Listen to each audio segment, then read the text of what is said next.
Good morning everyone. आज हम पढ़ेंगे बीज गणित अलजेब्रा के बेसिक्स। इससे पहले हम अंक गणित में बहुत कुछ सीख चुके हैं, जिसमें मुख्यतः अंक गणित में अचर संख्याओं से संबंधित समस्याओं का अध्ययन करते हैं। अचर संख्याएं अर्थात 0 से लेके 9 तक के सभी नंबर्स और 0 से लेके 9 तक के सभी डिजिट्स और इन डिजिट से बने हुए नंबर्स, यानी कि 0 1 2 3 4 और 203 40,151 इस प्रकार की संख्याओं से बने हुए अनेक प्रकार की समस्याओं पर आधारित प्रश्न हम अध्ययन कर चुके हैं अंक गणित में। लेकिन अलजेब्रा में हम 2 प्रकार के अंकों पर आधारित समस्याओं का अध्ययन करते हैं, जिसमें से पहला टाइप हो गया अचर संख्याओं से रिलेटेड, अचर एवं चर संख्याओं से रिलेटेड प्रश्नों का हम अध्ययन करते हैं। अचर संख्याएं हो गई 0 से लेकर 9 तक के अंक एवं इन अंकों से बनी हुई संख्याएं, और चर संख्याएं हो गई अंग्रेजी अक्षर के ए से लेकर जेड तक की सभी संख्याएं। इन्हें हम अक्षर संख्या या लेटर नंबर्स भी कहते हैं। ए से लेकर जेड तक की सभी अक्षर ये लेटर नंबर या अक्षर संख्याएं कहलाती हैं, और इन्हें हम बोलते हैं इंग्लिश में वेरिएबल्स, जिसका मतलब होता है जो कि बदल सकता है। अचर संख्या या फिर कांस्टेंट जो कभी नहीं बदलता है।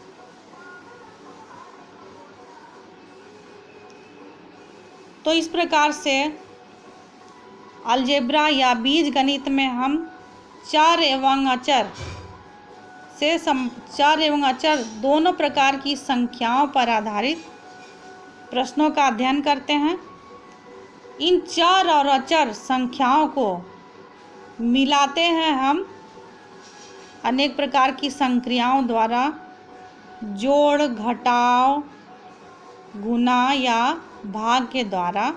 जब हम इन चर और अचर संख्याओं को मिलाते हैं तो हमें प्राप्त होता है बीजीय व्यंजक या अलजेब्रिक एक्सप्रेशन। अब हम कुछ एग्जाम्पल्स को ध्यान से देखेंगे तो हमें समझ में आ जाएगा कि बीजीय व्यंजक या अलजेब्रिक एक्सप्रेशंस क्या होते हैं। यहाँ पर हमने एक लिया है चर b और दूसरा अचर लिया है 3, एक वेरिएबल b और दूसरा कांस्टेंट 3। अब हम जब इन्हें जोड़ते हैं या ऐड करते हैं तो हमें परिणाम प्राप्त होता है 3 जोड़ b या 3 जोड़ 3 प्लस b।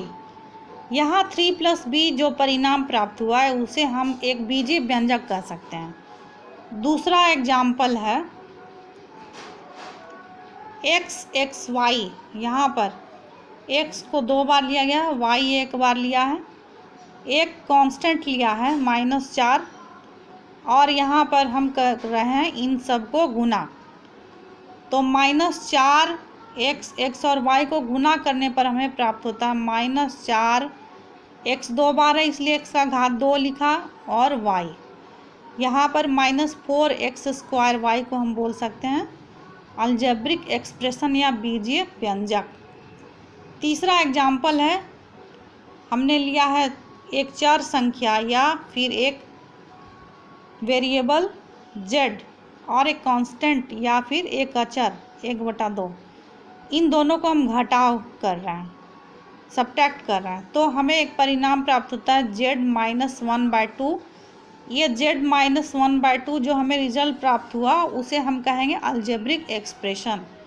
उसी प्रकार से चौथा एग्जाम्पल है, 2 वेरिएबल्स लिए m और n और एक कांस्टेंट लिया है 4। इन दोनों के बीच हम भाग करते हैं तो हमें प्राप्त होता है mn/4।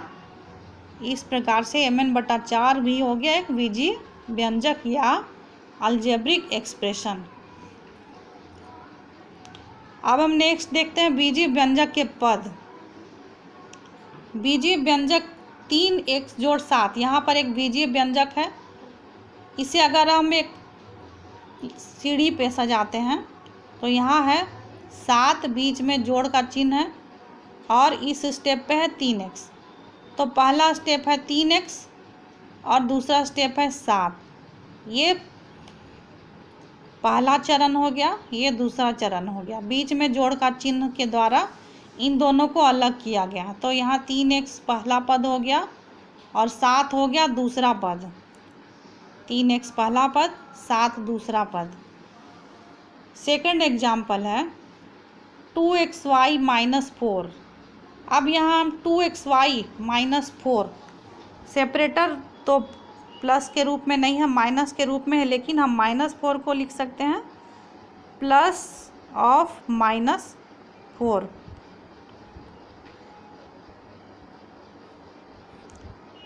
प्लस ऑफ -4 मतलब कि 2xy फर्स्ट टर्म हो गया 2xy और सेकंड टर्म हो गया -4 और बीच में जो सेपरेटर हो गया प्लस। तो यहाँ पर पहला पद हो गया 2xy और दूसरा पद हो गया -4। तीसरा एग्जाम्पल है 2x² जोड़ 3x जोड़ 1। यहाँ पर बीच में 2 जोड़ के चिन्ह है, तो ये 2x² हो जाएगा पहला पद, 3x हो जाएगा दूसरा पद और 1 हो जाएगा तीसरा पद। बहुपद किसे कहते हैं?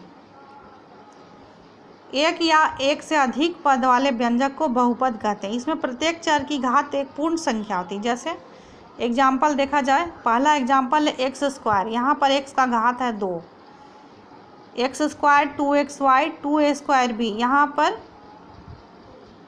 ये एक पद वाले बहुपद हैं, इसमें एक ही पद है। दूसरा एग्जाम्पल x+1, 2x+2, 4x² -1।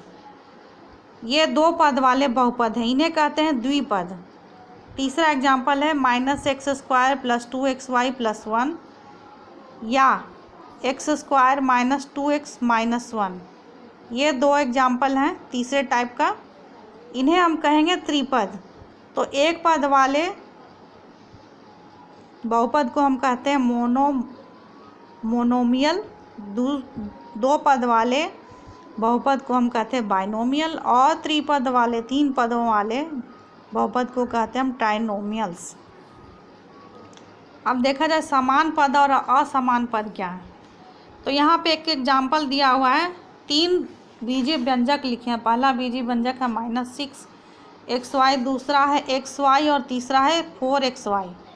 तो पहला में भी xy अक्षर संख्या है, सेकंड में भी xy अक्षर संख्या है और थर्ड में भी xy अक्षर संख्या। केवल जो कांस्टेंट नंबर है, इसमें कांस्टेंट नंबर है -6 और इसमें कांस्टेंट नंबर है 1 और इसमें है 4। तो केवल ये अलग है, लेकिन अक्षर संख्या तीनों में समान है, इसलिए ये समान पद कहलाएगा। असमान पद क्या होता है? ये एक एग्जाम्पल देखा जाए 2x², 2xy और 2x। इसमें x² है अक्षर संख्या, इसमें xy है, इसमें x है। तो इसमें कोई भी अक्षर संख्या समान नहीं। अक्षर तो समान है x, लेकिन घात x का अलग अलग है सब में। इसमें पहला एग्जाम्पल में 2x का घात है 2, दूसरे एग्जाम्पल में x तो है लेकिन इसके साथ y भी है, और तीसरे एग्जाम्पल में x है लेकिन इसका घात 2 नहीं है और इसमें y भी नहीं है, इसलिए असमान पद होगा। इसी प्रकार से 2xy और 2x भी असमान पद होगा। पद का गुणांक को हम बोलते हैं coefficient of term. 7x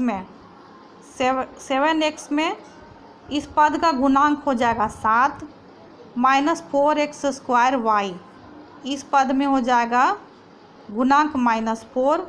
6pq इसमें गुणांक हो जाएगा 6। m² इसमें गुणांक हो जाएगा, इसमें कुछ भी गुना नहीं है, इसलिए इसका गुणांक हम कहेंगे 1।